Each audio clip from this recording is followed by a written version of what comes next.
ঐকমত্য কমিশনের কাছে সংস্কার প্রস্তাবনা জমা দিয়েছে জামায়াত ইসলামী। ৫টি কমিশনের সুপারিশের উপর সহমত দিয়েছে সংগঠনটি।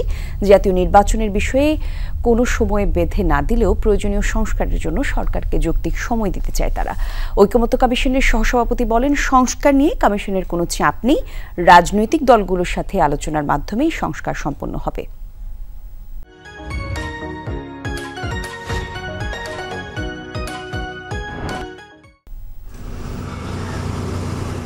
সংস্কার প্রস্তাবনা জমা দিতে সকালে জাতীয় ঐকমত্য কমিশনে যায় জামাতের প্রতিনিধি দল।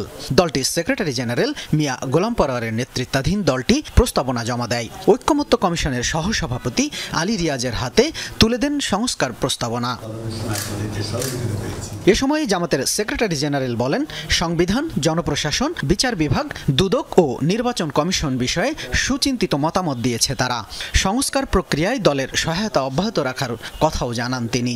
সংবিধান, দ্বিতীয় হচ্ছে জনপ্রশাসন, তৃতীয় হচ্ছে বিচার বিভাগ, চতুর্থ নির্বাচন প্রক্রিয়া, ইলেকটোরাল প্রসেস, আর একটা হচ্ছে দুর্নীতি দমন কমিশন।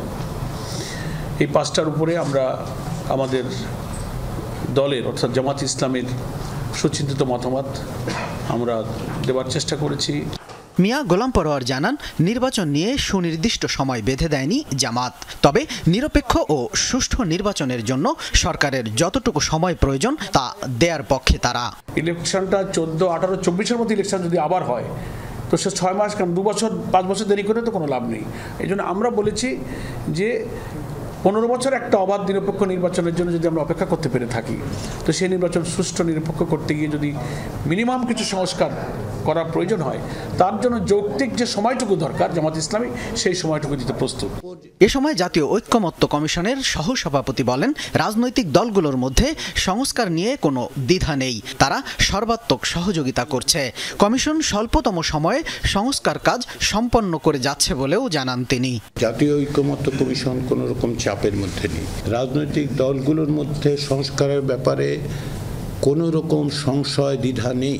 রাজনৈতিক দলগুলো চান যে এখনকার যে পরিস্থিতি সেটা থেকে অতিক্রম করার, সেটা থেকে বেরিয়ে আসার পথ হচ্ছে সংস্কার। এটা হচ্ছে। আলী রিয়াজ জানান, আগামী 2-1 দিনের মধ্যে বিএনপি সংস্কার প্রস্তাবনা জমা দেবে। এছাড়া ঈদের আগে 4টি রাজনৈতিক দলের সাথে আলোচনা করবে ঐকমত্য কমিশন, আর 7 এপ্রিল থেকে বাকি দলগুলোর সাথে আলোচনা হবে। আগামী 2-3 দিনে হচ্ছে না, বুঝতেই পারছেন। শামীম রেজা, যমুনা নিউজ, ঢাকা।